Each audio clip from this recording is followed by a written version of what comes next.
Bismillahirrahmanirrahim.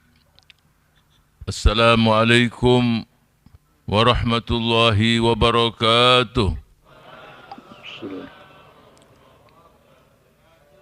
Alhamdulillahil qail fi kitabihil karim.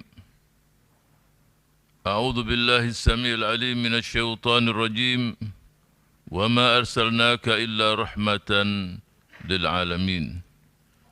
أشهد أن لا إله إلا الله إله الأولين والآخرين وأشهد أن سيدنا وحبيبنا ومولانا محمدا عبده ورسوله الصادق الوعد الأمين اللهم صل وسلم وبارك عليه وعلى آله وصحبه ومن اتبع هداه إلى يوم الدين أما بعد فقد قال النبي صلى الله عليه وآله وسلم إنما أنا الرحمة المهداة. Hadirin hadirat, kaum muslimin dan muslimat yang dimuliakan Allah Subhanahu wa taala. Wabil khusus penceramah kita di malam hari ini.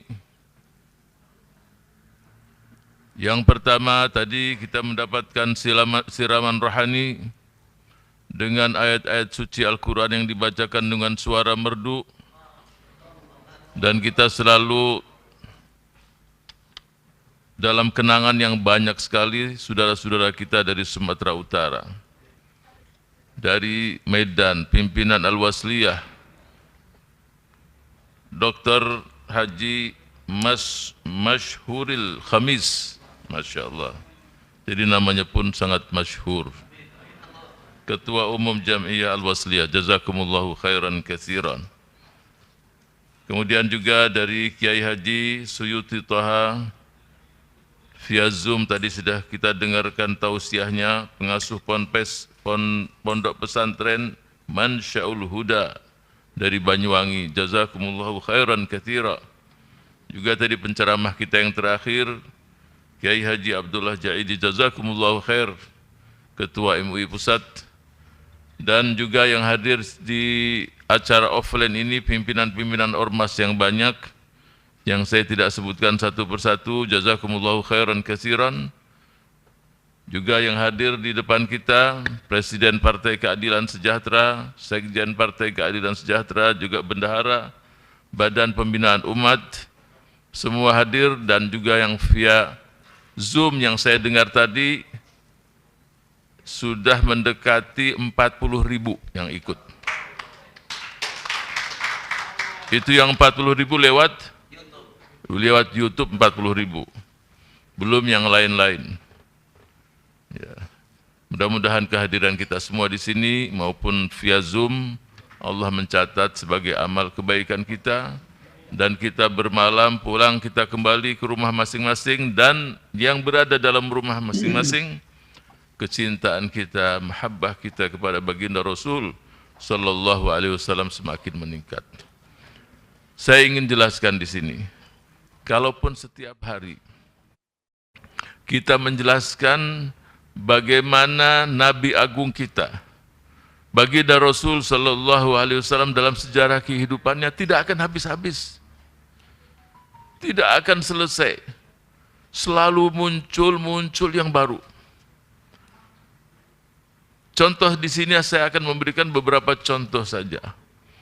Bagaimana kecintaan para sahabat kepada baginda Rasul sallallahu alaihi wasallam, dan mereka merasakan surga di dunia sebelum surga. Ini memang ada surga di dunia. Bagaimana tidak ada surga? Seseorang diberikan kesempatan, peluang melihat wajah Rasul sallallahu alaihi wasallam, kekasih Allah. Artinya, saya yakin kita yang di sini semua, kalau disuruh memilih atau memilih melihat wajah Rasul walaupun 1 detik, pasti kita akan merasakan, ya Allah, berikanlah kami peluang untuk melihat wajah baginda Rasul sallallahu alaihi wasallam, dan kita akan tinggalkan dunia. Para sahabat Rasul bertahun-tahun hidup mendampingi baginda Rasul sallallahu alaihi wasallam. Kenikmatan yang luar biasa. Tetapi Rasul kita sallallahu alaihi wasallam tidak melupakan kita. Sering kita dengarkan hadisnya, ra'aitu ikhwani, aku melihat saudara-saudaraku. Sahabat berkata, bukankah kami, wahai Rasul, saudara-saudaramu? Bukan, kalian sahabatku. Saudara-saudaraku kelak yang datang di akhir zaman, yang datang tidak pernah melihat wajahku, beriman kepadaku dan meninggal dalam keadaan mukmin. Hum ikhwani. Semoga kita tergolong mereka-mereka tersebut. Kalau baginda Rasul tidak melupakan kita, kita sebagai umatnya, pertanyaannya, pertanyaan sederhana, sejauh mana kita mengikat Rasul kita, mengikuti sunnahnya, mengikuti risalahnya, istiqomah dalam dakwahnya, dan sering bersolawat yang diuntungkan kita. Saya berikan contoh salah satu kecintaan sahabat Rasul. Bukan hanya sahabi, sahabiat juga demikian. Dalam perang Uhud, ini perang Uhud salah satu pertempuran yang dalam pertempuran itu diisukan Rasul Shallallahu Alaihi Wasallam gugur dalam medan juang. Ketika pasukan masuk ke kota Madinah, antara Uhud dan Madinah mungkin sekitar 6-7 kilo. Seorang sahabiat min Bani Najjar, pasukan tadi masuk dan pimpinan pasukan tadi tahu siapa sahabiat tadi. Sambil mengatakan, memberitahu dan mengucapkan bela sungkawa atas wafat ayahnya dalam perang Uhud. Si wanita tadi mengatakan, bukan itu yang aku akan tanya dan bukan berita itu yang aku akan dengar. Bagaimana keadaan Rasul Sallallahu Alaihi Wasallam? Dia mengatakan, bekhair, aku belum puas, aku ingin melihat wajahnya. Terus dia berjalan, ketika ingin melihat wajah Rasul, datang rombongan berikutnya, memberitahu kalau suaminya gugur, mudah-mudahan ibunda sabar. Dia mengatakan, bukan itu yang aku tunggu. Bagaimana keadaan Rasul Sallallahu Alaihi Wasallam? Wajahnya supaya hatiku tentram. Terus dia berjalan lagi. Ada yang mengatakan, Allahu ajraki. Mudah-mudahan Allah memberikan pahala ya saudaraku. Suamimu gugur dalam perang Uhud. Bukan itu yang aku tunggu. Aku ingin tahu bagaimana keadaan Rasul Sallallahu Alaihi Wasallam. Rasul dalam keadaan sehat. Aku mau melihat wajahnya supaya hatiku tentram. Terus dia berjalan. Berita lagi muncul. Mudah-mudahan engkau diberikan kesabaran, wahai saudariku. Saudaramu gugur dalam perang Uhud. Bukan itu yang aku tunggu. Bagaimana keadaan Rasul Sallallahu Alaihi Wasallam? Rasul dalam keadaan baik. Aku akan tenang kalau aku sudah melihat wajahnya. Terus berjalan, diberitahu lagi. Semoga Allah memberikan kesabaran kepadamu, wahai saudariku. Anakmu 2 gugur dalam perang Uhud. Bukan itu yang aku ingin dengar. Aku mau tahu bagaimana keadaan Rasul Sallallahu Alaihi Wasallam.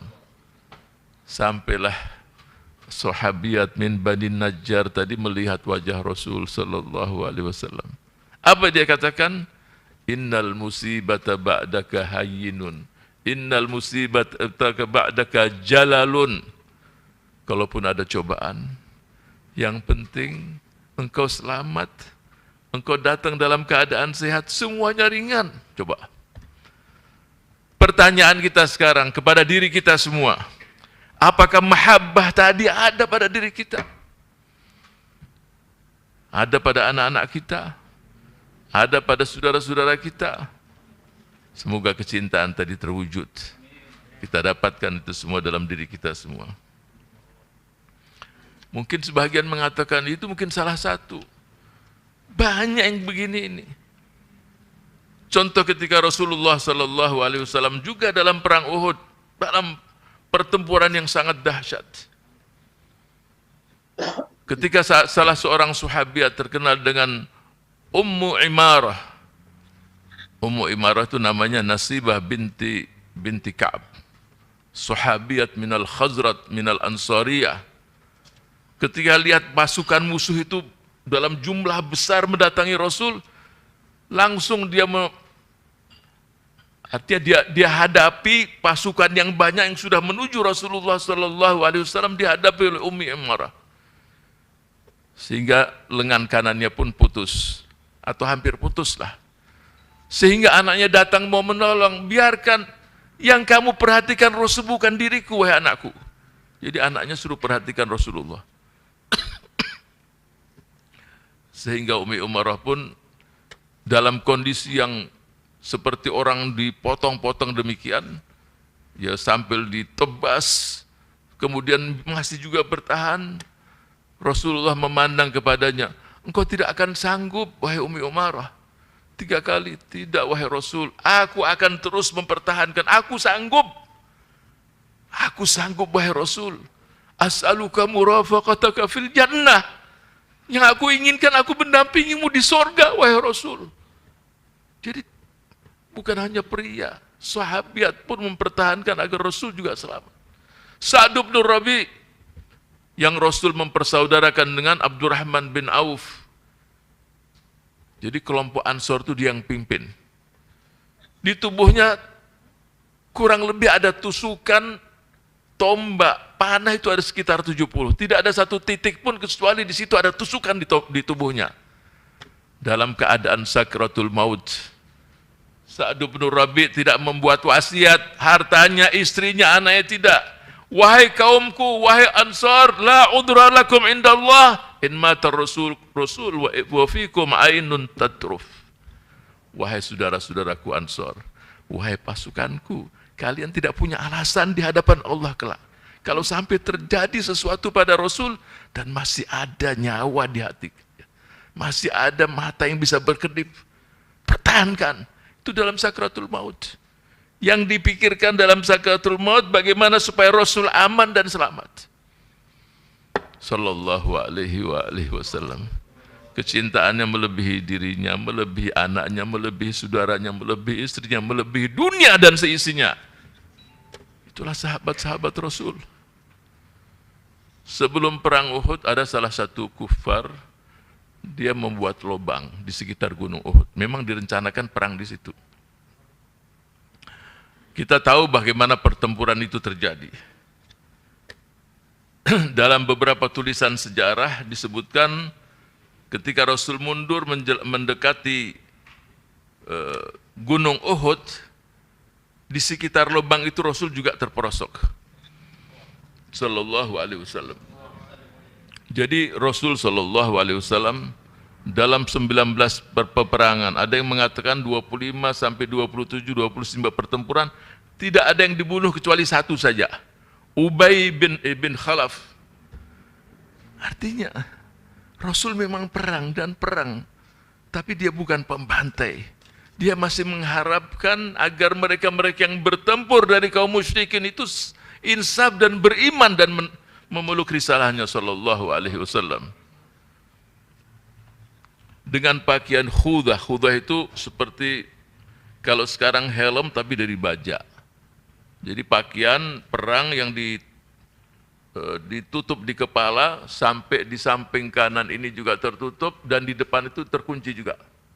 Ini pakaian perang. Peci baja ya kalau sekarang, tapi yang memang digunakan dalam medan perang. Ketika Rasul jatuh, punggungnya pun kena, dan beberapa orang musyrik pun sempat juga memukul kepala dan pinggir Rasul di sini, sehingga giginya pun pecah di sini.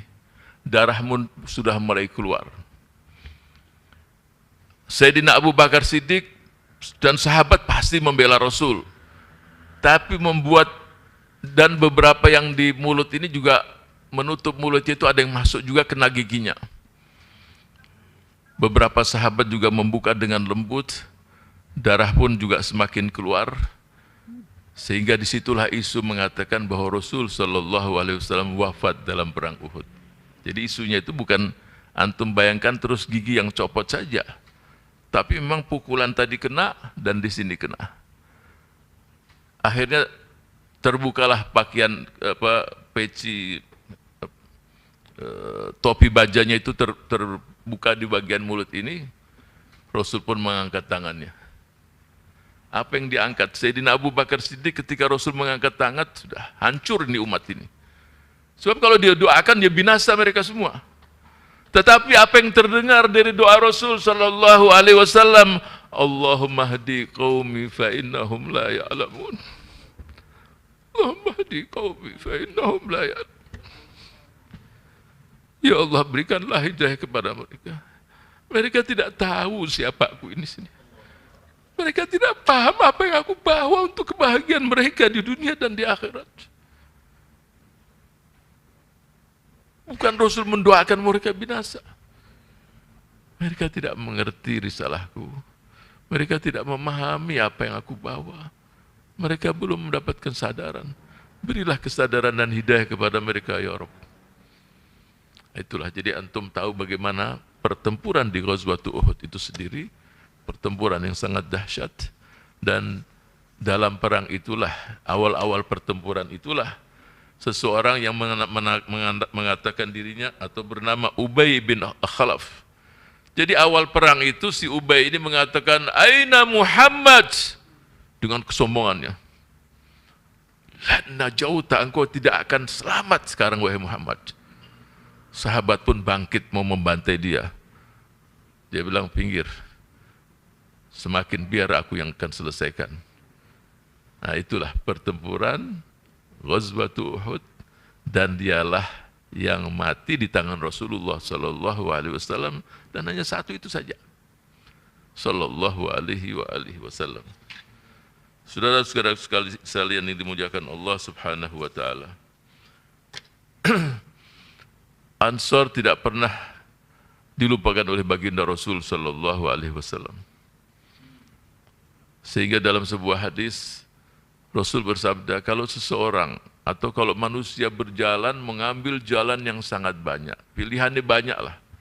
Kemudian engkau melihat Ansor mengambil satu jalan, ikutilah Ansor tersebut. Ikutilah jalan orang-orang Ansor. Kecintaan luar biasa. Dalam Ghazwatul Hunain, setelah perang Hunain, ghanimah rampasan perang sangat banyak. Dibagi sampai habis. Kelompok Ansor pimpinannya datang, wahai Rasulullah, bagian kami. Mereka bukan cinta dari cinta dunia itu sendiri, cinta sesuatu yang lewat dari tangan Rasul sallallahu alaihi wasallam. Tapi barangnya udah nggak ada, udah habis semuanya. Apa jawaban Rasulullah sallallahu alaihi wasallam? Ala tardaun, apakah kalian tidak bahagia, tidak ridha? Semua yang ikut perang ini pulang ke kota dan desa masing-masing membawa harta. Kalian pulang ke kota Madinah membawa Rasulullah sallallahu alaihi wasallam. Itu kelompok Ansor sampai meneteskan air mata, mereka mengatakan, radhina bi Rasulillah, radhina bi Rasulillah, radhina bi Rasulillah. Kita ridha Rasul bersama kami pulang ke kota Madinah. Lupa harta semuanya. Jadi mahabbahnya itu bukan mahabbah yang luar biasa. Ansor kepada baginda Rasul dan Rasulullah kepada Ansor dan seluruh sahabat-sahabatnya sallallahu alaihi wasallam. Dalam perang Badar kita sering mendengar seseorang yang bernama Abu Dujana. Sering mendengar. Ya. Abu Dujana namanya itu Sammak bin Aus Sammak bin Aus minal Khazraj juga. Jadi ketika perang Badar, Abu Dujana sudah melihat sekian puluh busur panah itu menuju kepada Rasul sallallahu alaihi wasallam. Jadi puluhan busur panah itu menuju Rasul. Kemudian dia pasang punggungnya itu untuk membela jadi benteng dan perisai Rasulullah Shallallahu Alaihi Wasallam. Para ahli sejarah menjelaskan punggung Abu Dujana itu seperti binatang landak, penuh dengan panah. Bayangkan. Tapi dia tidak wafat saat itu. Meninggalnya di tahun 12 Hijriah ketika Harbul Yamamah. Jadi belakang itu seperti landak. Kenapa dia lakukan itu semua? Mahabbatan, fidaan li Rasulillah Sallallahu Alaihi Wasallam. Kecintaan-kecintaan itu terjadi. Bukan sesuatu yang retorika saja, tetapi semua itu terwujud. Kenapa semua itu terjadi? Karena kecintaan Rasul kepada mereka luar biasa. Rahmatan lil alamin. Bukan hanya manusia saja, batu-batuan, pohon-pohonan, binatang semua merasakan rahmat dan kasih sayang Rasul kepada mereka itu. Di Mekah para sahabat mengatakan kalau kami lewat dengan Rasulullah kami mendengar batu-batu memberikan salam kepada Rasulullah. Assalamu alayka ya Nabi Allah. Ketika di kota Madinah, sahabat-sahabat atau salah seorang sahabat mengeluh kepada Rasul, mengatakan untanya ini sudah gila, nggak bisa didekati. Bahkan ketika Rasul mau mendekatinya pun mereka melarangnya. Tapi Rasul tetap mendekatinya. Ketika Rasul mendekati, kaki Rasul tadi dicium oleh si unta tadi. Kemudian dan meneteskan air mata.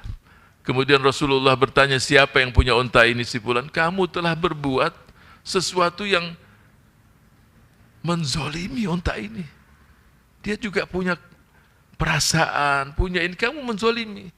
Dia bekerja 8 jam, tapi kamu kerjakan sampai 10-12 jam. Jangan kamu lakukan itu lagi. Salah seorang sahabat mendapatkan betina dari kancil, semacam kancil atau seperti itulah. Kemudian si kancil tadi memberikan isyarat dan Rasul paham betul bahwa dia minta izin, dia lagi menyusui anaknya yang baru dilahirkan.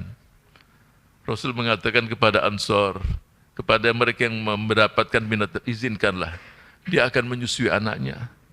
Nanti dia kembali lagi. Ketika dia sudah menyusui, dia muncul lagi. Kemudian sahabat tadi mengatakan, aku izinkan untuk dilepas, wahai Rasul sallallahu. Dilepas.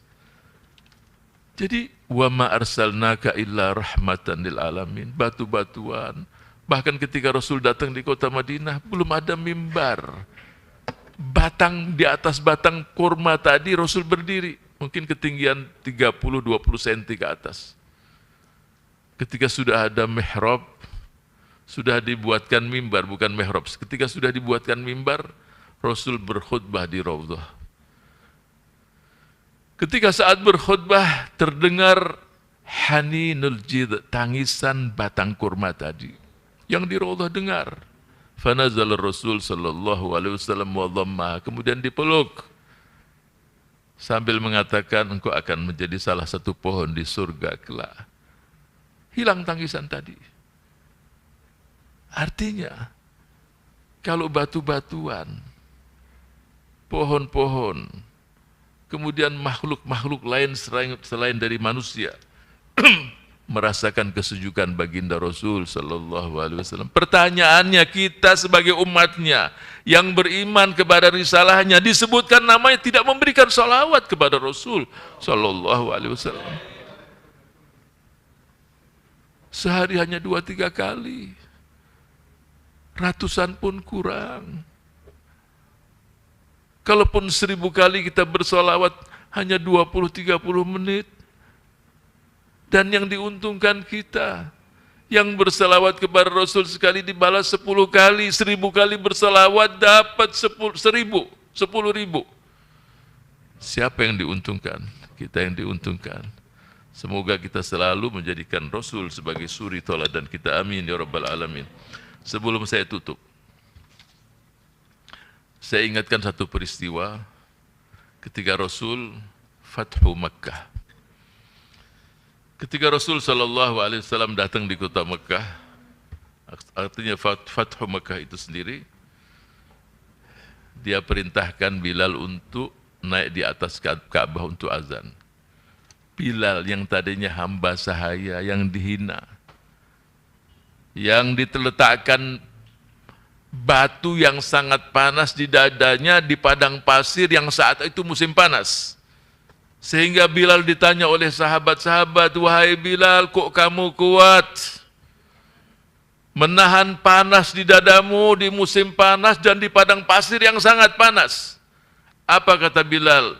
"Ikhtalatat mahabbatullah bi alamit ta'zib, fala ghalabat mahabbatullah walam ash'ur bil alam."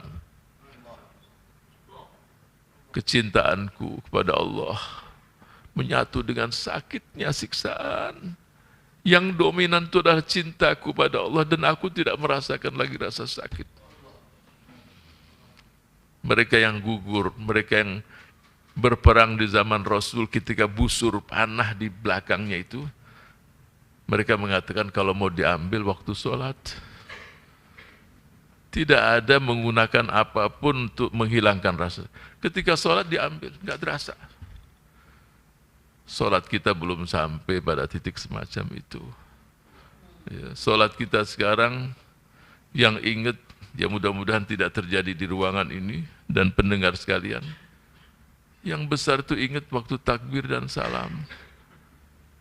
Setelah takbir dan salam, yang ke pasar, yang ini. Bahkan barang-barang yang lupa teringat saat sholat. Bahkan sebahagian pun kalau ditanyakan sesuatu di mana ini, lupa, tenang, nanti sholat juga ingat. Benar, ketika sholat ingat. Betul. Jangan kita juga itu. Tapi insya Allah kita berupaya bagaimana. Kalau para salafus saleh dia mengatakan, sudahlah, kalau ada yang ribut apa, udahlah. Kalau saya sudah sholat, silahkan mau ribut. Jadi ketika mereka itu sholat, dia udah nggak tahu yang di sekitarnya. Bahkan para generasi awal mengatakan, kalau kamu sholat, kamu tahu apa yang di samping kamu dan diri kamu belum merasakan kekhusyukan. Bahkan sebagian mereka mengatakan, kalau waktu sholat datang, mereka di shaf dan dia menangis meneteskan air mata, yang kiri dan kanan tidak ada yang tahu. Bayangkan itu. Jadi kiri kanan dia tahu dia dalam kondisi meneteskan air mata. Bahkan sebagian mereka mengatakan seperti Muhammad ibn Wasi, dia mengatakan generasi kami saat itu, kami tidur satu bantal dengan istri bertahun-tahun, yang satu menangis, istri tidak tahu. Dan memang dalam beberapa riwayat dijelaskan, upayakan setiap kita itu punya satu amal yang tidak ada yang tahu kecuali Allah Subhanahu wa taala. Dan amal tersebut biasanya terjadi fi thuluthil lail, di pertigaan malam terakhir itu sendiri. Enggak ada yang tahu, tidak ada riya di situ. Bilal di atas dan mengumandangkan azan. Kemudian mendekat kepada Rasul wanita tua. Mendekat ke tempat Rasul wanita tua, Rasul bertanya, siapa gerangan dia yang matanya sudah tidak lagi terang lagi? Dia adalah Halimatus Sa'diyah, wahai Rasul. Turun Rasul dari pintu Ka'bah ke bawah. Dipeluk Halimatus Sa'diyah. Kemudian dia cium kepalanya, diberikan ridanya, sambil mengatakan para sahabat, hadhihi ummi.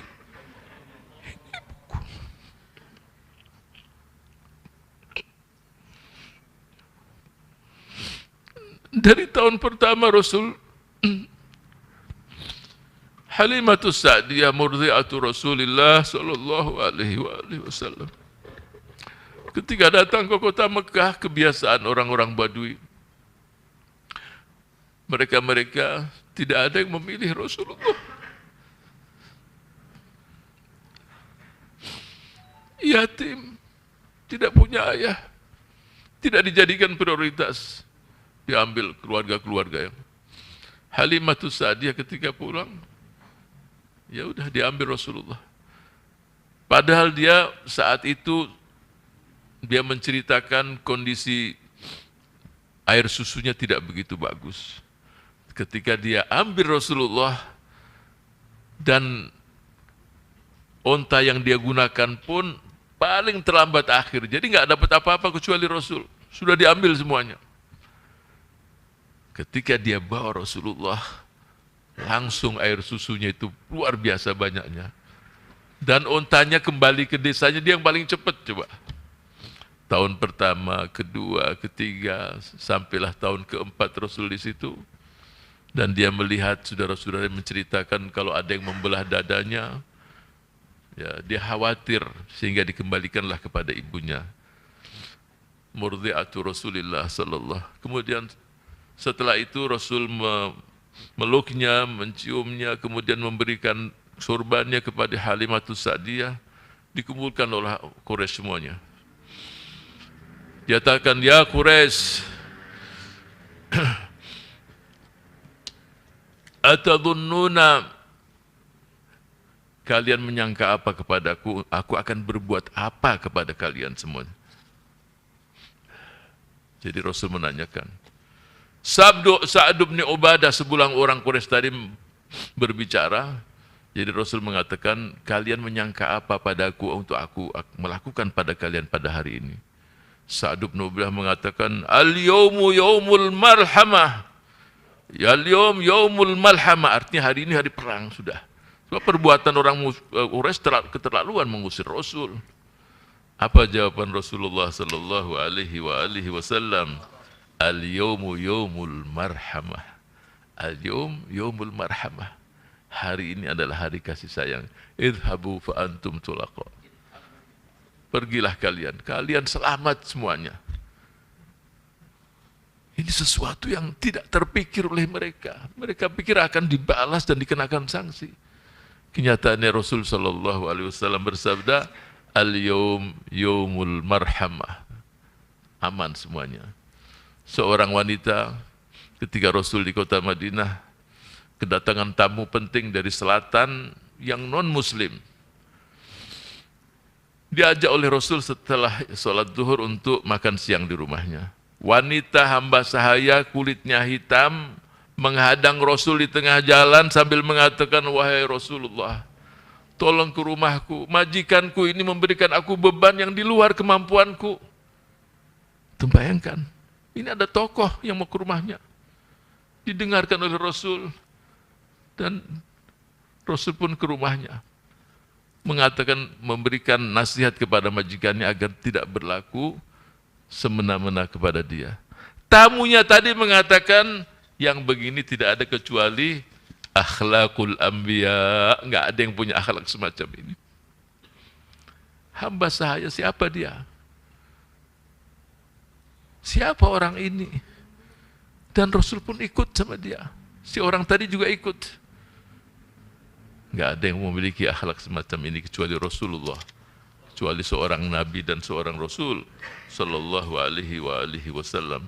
Kalau hampir melewati anak-anak, assalamualaikum, sibyan, anak-anak kecil Rasul memberikan salam.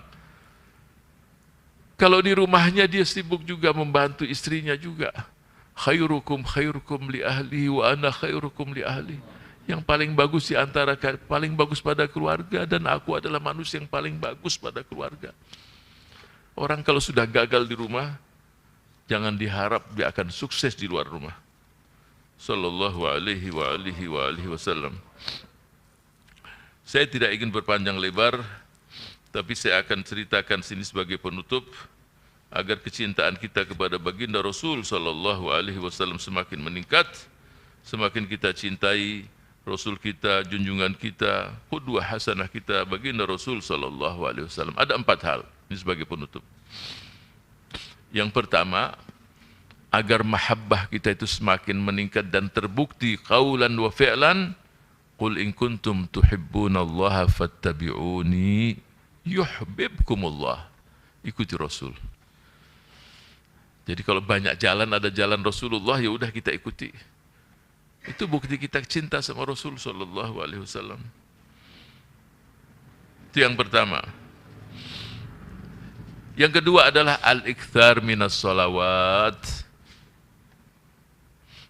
Innallaha wa malaikatahu yusalluna 'alan nabi ya ayyuhalladzina amanu sallu 'alaihi wa sallimu taslima. Perbanyak salawat, perbanyak salawat. Perbanyak salat. Enggak perlu pakai ijazah. Sebab langsung ijazah dari Allah subhanahu wa ta'ala. Saya tidak mengatakan tidak boleh pakai bermacam-macam salawat, tapi tidak perlu dengan ijazah sudah. Jadi jangan menunggu, wah saya tidak bersalawat dulu belum dapat ijazah. Allah memberikan kepada kalian semua. Ya ayyuhalladzina amanu sallu alaihi wa sallimu taslima. Baca. Allahumma salli ala Sayyidina Muhammad wa ala ali Sayyidina Muhammad. Perbanyak. Akan mendapatkan ketenangan, ketenteraman, kemudahan. Yang hatinya guncang, gelisah, baca salawat. Nanti juga akan hilang itu semua. Keinginannya apa juga akan terwujud. Sahabat-sahabat juga bertanya, ya Rasul, aku akan baca salawat doa nanti seperempatnya dari salawat padamu. Hadisnya juga panjang. Itu bagus, tapi kalau kamu tambah lebih bagus. Ya aku akan baca doa setengahnya salawat untukmu. Itu bagus, kamu tambah lagi juga lebih bagus. 2/3 salawat dan lainnya doa itu bagus. Kalau begitu wahai Rasul, doa aku ya salawat saja sudah. Jadi tidak ada lagi doanya bersalawat. Rasul mengatakan yang kamu inginkan terwujud, yang ada di hatimu juga Allah akan wujudkan. Yang kamu inginkan Allah tahu semuanya. Sallallahu alaihi. Yang kedua, yang ketiga, kalau kita punya peluang melaksanakan ibadah umrah, setelah itu ziarah Rasul Sallallahu alaihi wasallam di Madinah itu juga menambah mahabbah kita. Ustadz nggak punya uang. Kalau nggak punya uang, lihatlah. Mungkin tentang Madinah, tentang ini, pasti memori kita muncul. Di situ ada Rasul Sallallahu alaihi wasallam. Dan yang keempat adalah perbanyak sirah, baca sejarah Rasul Sallallahu alaihi wasallam. Salah satu tujuan kita di malam ini yaitu menambah wawasan kita tentang sejarah baginda Rasul Sallallahu alaihi wasallam. Yang membuat kita prihatin sekarang ini, anak-anak fulan yang ditahu adalah artis si fulan, tokoh si fulan, tapi dia tidak tahu bagaimana junjungan Nabi besar Muhammad Sallallahu alaihi wasallam, sejarahnya, perjuangannya dan seluruh yang dilakukan. Nggak tahu dia, yang dia tahu adalah tokoh-tokoh di TV itu semua. Olehnya itu kita harus perhatikan diri kita, anak-anak kita, dan mereka-mereka yang ada di sekitar kita agar kecintaan mereka kepada Rasul semakin meningkat dan dijadikan Rasul kita Sallallahu alaihi wasallam sebagai qudwah hasanah untuk pemimpin bangsa ini, untuk tokoh, untuk eksekutif kita, legislatif kita, dan seluruh tokoh masyarakat kita. Kalau itu ada di hati kita dan diamalkan dalam arti yang sebenar-benarnya, insya Allah saya yakin akan terjadi perubahan-perubahan besar pada negeri kita kepada sesuatu yang positif, sesuatu yang diridhai oleh Allah Subhanahu wa taala. Allahumma a'izzal Islam wal muslimin wa adhillal syirka wal musyrikin. Allahumma ansur man nasruddin. Allahumma ansur ikhwanana al mustad'afin wal muttahadin wal musyarradin fi kulli makanin ya rabbal alamin. Allahumma ansurna fi baladina hadha ya mujibas sa'ilin. Allahumma arfa' 'anna al waba wal bala wa sayyi al asqam washfi mardana wa mardal muslimin. اللهم ارحم أمة سيدنا محمد. اللهم استر أمة سيدنا محمد. اللهم اجبر أمة سيدنا محمد. اللهم التف أمة سيدنا محمد بحق محمد صلى الله عليه وسلم. ربنا لا تزغ قلوبنا بعد إذ هديتنا وهب لنا من لدنك رحمة إنك أنت الوهاب. اللهم ارحمنا والمسلمين. اللهم ارحمنا والمسلمين. اللهم يسر أمورنا. اللهم اقضي حوائجنا. اللهم إنا خلق من خلقك فلا تحرم عنا بذنوبنا فضلك يا أكرم الأكرمين. أكرمنا يا الله ولا تخزنا وقونا ولا تضعفنا واشف مرضانا واسترنا يا الله بسترك الجميل في الدنيا والآخرة واختم لنا بالحسنى وإلى جنتك الفردوس العالى ربنا بلا حساب. ربنا تقبل منا إنك أنت السميع العليم وتب علينا إنك أنت التواب الرحيم. وصلى الله على سيدنا ونبينا وحبيبنا محمد وعلى آله وصحبه أجمعين والحمد لله رب العالمين والله الموفق إلى أقوم الطريق. والسلام عليكم ورحمة الله وبركاته.